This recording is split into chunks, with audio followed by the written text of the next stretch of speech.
Good morning, Mr. Smith. Welcome. Did you find my office all right? Yeah, it was easy enough to find. Great. That's great to hear. With all this rain lately, the roads can get a bit crazy. So first, I'd like to introduce myself. I'm Lacey Evans. I'm the practicing dietitian, but you can call me Lacey. Thank you so much for filling out those pre-consultation and diet history forms for me. I've had a look at them, and from what I understand, you're looking to make some changes to manage your blood pressure and maybe some other diet-related things. Is that correct? Yeah, that's right. Very good.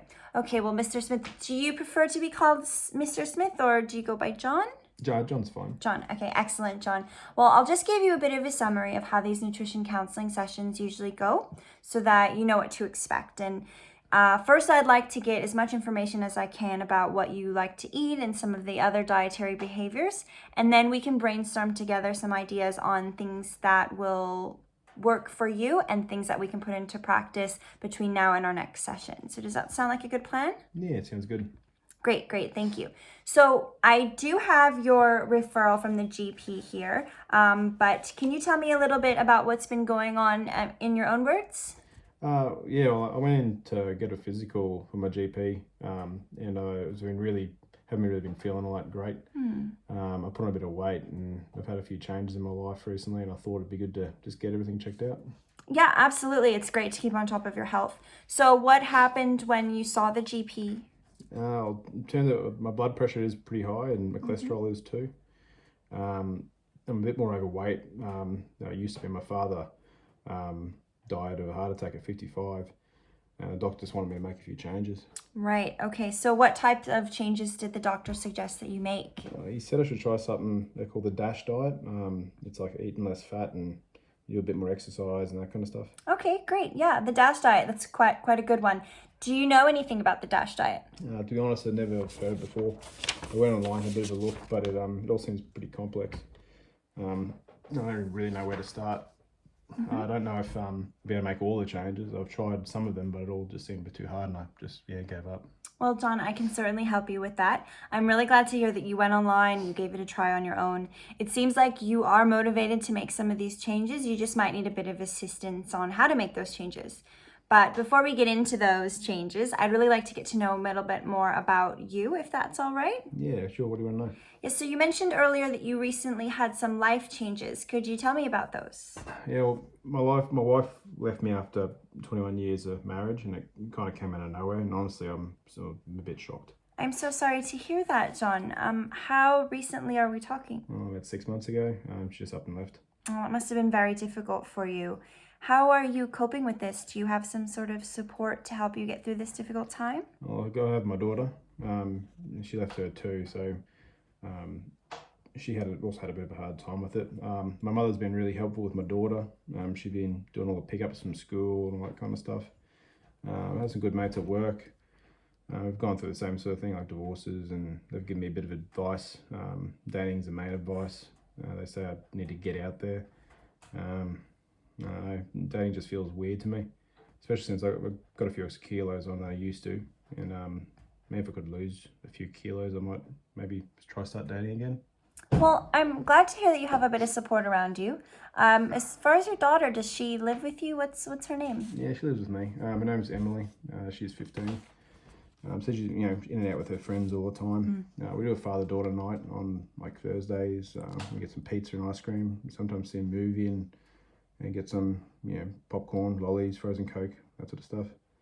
We've been doing it with her since she was little. So well, that's so lovely. Those memories are something you two will both cherish forever. It's a very special time for the two of you. So can I ask, with your father passing away so young, your current high blood pressure, your cholesterol, and your weight, how does that make you feel about your future and your health? Actually, it really scares me, to be honest. I hate to admit it, but yeah, it's really scared.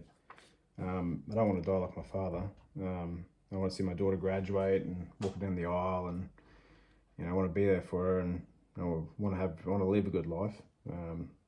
I guess the divorce, I have a chance to have a second life. And I don't want to waste that. So. Well, it seems to me like you have some very good motivating factors to make some changes to your health. Would you agree? Yeah, absolutely. Yeah. I need to make some changes. I just don't know how or what to do. Well, John, you're in the right place. I'm here to help you along this journey. So I will tell you that making any sort of changes can be challenging, but these particular changes, people have done them before. They're not something that you won't be able to do. I'm very confident that with the support and the motivation that you've told me about today, that we can really do some great work together. I have nothing but faith in you. Now, you mentioned that on your form that you're a smoker. Could you tell me more about that habit? Yeah, I know it's bad. I smoked all through my 20s. I quit for a few years when my daughter was little. I used to say that I stink. But since with all the stress and the divorce and everything, I started smoking again. I know I should really stop. Look, John, it's understandable that under stress people make some decisions that they logically wouldn't, they know that they're not the best for them. But at that point in time, it's really all that they can think of to cope. It would have been very difficult for you what you were going through in it, but it also would have been very difficult for you to quit in the past. And the fact that you were able to do that and maintain it for so many years shows a tremendous amount of strength and determination on your behalf. I have no doubt that with some tips and tricks, you can get back to being a non-smoker. Where do you find yourself smoking the most? Usually on my breaks at work. I try to avoid the office kitchen because it's always full of cakes and biscuits and stuff. And I know I shouldn't eat that stuff, so because I have no control, realistically. So I go outside, that's where most of the smokers are, and I just work, I guess. I don't really smoke anywhere else, not really at home. My daughter would hate me for that. Okay, well, it seems that maybe work may be a bit of a stressful environment in regards to both food and smoking. Can you tell me a little bit more about your work? Like, what do you do? What does your typical day look like? I work in IT. The job itself really isn't that stressful. Sit in desk most of the day. We go with workmates for lunch, a couple of smoke breaks. We usually grab a snack or coffee in the break room in the afternoon. And what types of foods do you typically get for lunch with your coworkers? Well, there's quite a few places we tend to go. We have to change it up a bit. I work in the valley, so there are a lot of options out there. Sometimes go for sushi, sometimes pasta. Other days, Subway, Vietnamese, Chinese, everything really. But we always go to the pub on Fridays for like fish and chips and a couple of beers. And we knock off early on Fridays, so we usually do that. Plus, my daughter's always out with her friends on Friday, so I don't have to worry about picking up dinner for the two of us on Friday anyway. Okay, so during the week, besides your Thursday pizza date night and your Friday fish and chips, do you usually cook dinner or do you always pick up dinner? I usually pick it up. Okay. I really don't cook. I don't really know how to. My wife used to do all the cooking. Okay, and what would you typically pick up for dinner? Thai, we eat a lot of Thai. Sometimes burgers, Korean chicken. Uber Eats is always real easy. Okay. Well, thank you for all of that. I do see some areas that we can probably make some changes to improve upon. Now, I'd like to ask you if we can come up with some strategies together that will help you achieve your health goals on a scale of 1 to 10, 1 being not at all and 10 being highly motivated. How motivated do you think you are right now to make some of these changes? Probably 8 or 9. Wow, that's excellent. I'm so glad to hear that. Well, okay, that's great. I when I'm thinking in my head, I don't really want to take anything away from those special and those like ritual things that you do with your daughter and with your workmates. I would like to have our goal together to be to incorporate some dietary and lifestyle changes slowly so that they're manageable and sustainable. Sometimes if we go too hard and too fast, it seems overwhelming and it's unmanageable and it can be too difficult, but it really doesn't have to be that way. So if you're all right with it, we can go through some of these changes to practice over the next couple weeks, and then we can see how you go from there. Yeah, that sounds good. Okay, great. So the first thing I'm going to do, don't be overwhelmed, I'm just going to send you home with some of the information on the DASH diet. So it's very easy to read material. It explains everything clearly. I don't want you to make all of these changes overnight or even this week. Right now, I just want you to explore the material, have a read about it, no pressure. Just start thinking about the diet and ways that you might be able to apply it into your life. Now, for today's session, I have a few options of things that I think we could attack. So one thing we could do is go through some of the menus of the restaurants that you typically visit during the work week, and for both lunch and dinner. So with your workmates as well as what you pick up for your daughter. So we can go through those menus together, and I can show you some healthier options, and we can help you healthier options that will help you to achieve your health goals, but also to still allow you enjoy eating out and enjoy those times, and then meals obviously that your daughter is going to enjoy as well. So the other option I'm thinking, we can have a look at the smoking. We know that smoking is harmful for our health, so this behavior is not in line with your goals. Together, we might be able to brainstorm some ideas, maybe some diversions for you to practice when you get that urge to smoke, when that comes along. I mean, it could be something as simple as just going for a walk in the opposite direction on your break, or sitting outside, just sitting away from the smokers, those kind of things.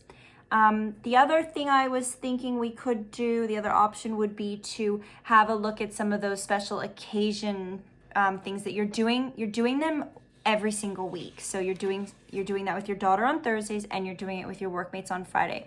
So you're doing that twice a week. I don't want, like I said, I don't want to take any of that away from you. I still want you to do that and have a good time. But there are obviously always some little tweaks and changes that you can make to those dinners that you're having to make them a little bit more healthy. So for instance, I'm not sure what type of pizza you order, but it would be adding more veggies, having less of the meats on the pizza, leaner cuts of meats, maybe chicken instead of the heavy sausage or the pepperoni, maybe having fruit sorbet as opposed to the gelato, or passing on the lollies in the movie, but still enjoying yourself when you go out.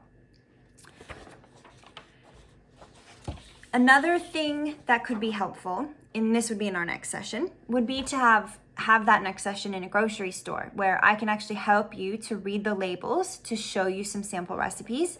This way, by then you'll have enough time to have look around at the information I'm giving you about the DASH diet, and then we can actually take that knowledge and put it into practice and into practical terms, and you can see how the DASH diet will actually work for you in the real world.